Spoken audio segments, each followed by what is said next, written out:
السلام علیکم۔ شروع اللہ کے نام سے جو بڑا مہربان اور نہایت رحم والا ہے۔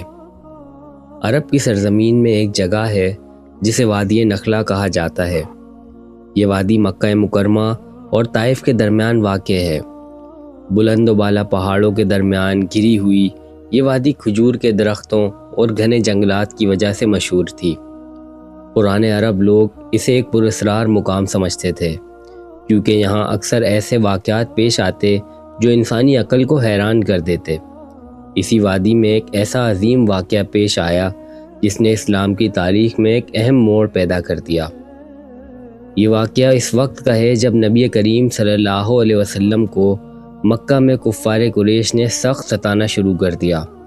آپ صلی اللہ علیہ وسلم نے سوچا کہ اگر اہل مکہ ایمان نہیں لاتے تو شاید طائف کے لوگ حق کو قبول کر لیں۔ آپ صلی اللہ علیہ وسلم طائف گئے، لیکن وہاں کے سرداروں نے بھی آپ کی بات نہ مانی، بلکہ اوباش لڑکوں کو پیچھے لگا دیا جنہوں نے آپ کو پتھروں سے زخمی کر دیا۔ دل خون کے آنسو روتا ہوا، جسم زخموں سے چور، آپ صلی اللہ علیہ وسلم مکے کی طرف لوٹے۔ اسی راستے میں یہ وادی نخلا آتی ہے۔ رات کا وقت تھا، آپ تھکے ہارے ایک درخت کے نیچے آرام کے لیے بیٹھے۔ فجر کا وقت ہوا تو آپ نے وضو کیا اور نماز پڑھنے لگے۔ نماز کے بعد آپ صلی اللہ علیہ وسلم نے قرآن مجید کی تلاوت شروع کی۔ آپ کی آواز نہایت دلکش اور پر اثر تھی۔ یہ وہ لمحہ تھا جب ایک ایسا واقعہ پیش آیا جس نے اسی وادی کو ہمیشہ کے لیے یادگار بنا دیا۔ جب آپ صلی اللہ علیہ وسلم قرآن پڑھ رہے تھے تو قریبی پہاڑوں اور درختوں کے درمیان سے کچھ غیر مرئی مخلوق قریب آئی۔ یہ جنات تھے۔ وہ ایک دوسرے سے کہنے لگے، چپ رہو، سنو یہ کلام کیسا ہے۔ وہ غور سے قرآن سنتے رہے۔ جیسے جیسے آپ صلی اللہ علیہ وسلم تلاوت کرتے، ان کے دلوں پر اثر ہوتا گیا۔ ان کے دل ایمان کی روشنی سے منور ہونے لگے۔ جب آپ صلی اللہ علیہ وسلم نے تلاوت مکمل کی تو یہ جنات ایک دوسرے سے کہنے لگے، ہم نے ایک عجیب قرآن سنا ہے جو سیدھی راہ کی طرف رہنمائی کرتا ہے، بس ہم اس پر ایمان لے آئے۔ سورہ جن آیت نمبر 1 اور 2۔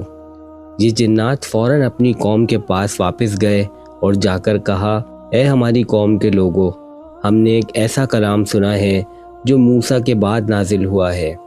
یہ سچائی اور راہ ہدایت کی طرف بلاتا ہے، تم بھی ایمان لے آؤ۔ جنات کا ایمان لانے کا یہ پہلا موقع تھا جب جنات نے اجتماعی طور پر اسلام قبول کرا۔ قرآن میں اس واقعے کا ذکر سورہ الجن اور سورہ الاحقاف میں موجود ہے۔ وادی نخلا میں یہ واقعہ پیش آنا اس بات کی دلیل تھا کہ اسلام صرف انسانوں کے لیے نہیں بلکہ جنات کے لیے بھی رحمت ہے۔ وادی نخلا کے اس واقعے کو پراسرار اس لیے بھی کہا جاتا ہے کہ یہ انسانوں اور جنات کے درمیان پہلا باقاعدہ رابطہ تھا۔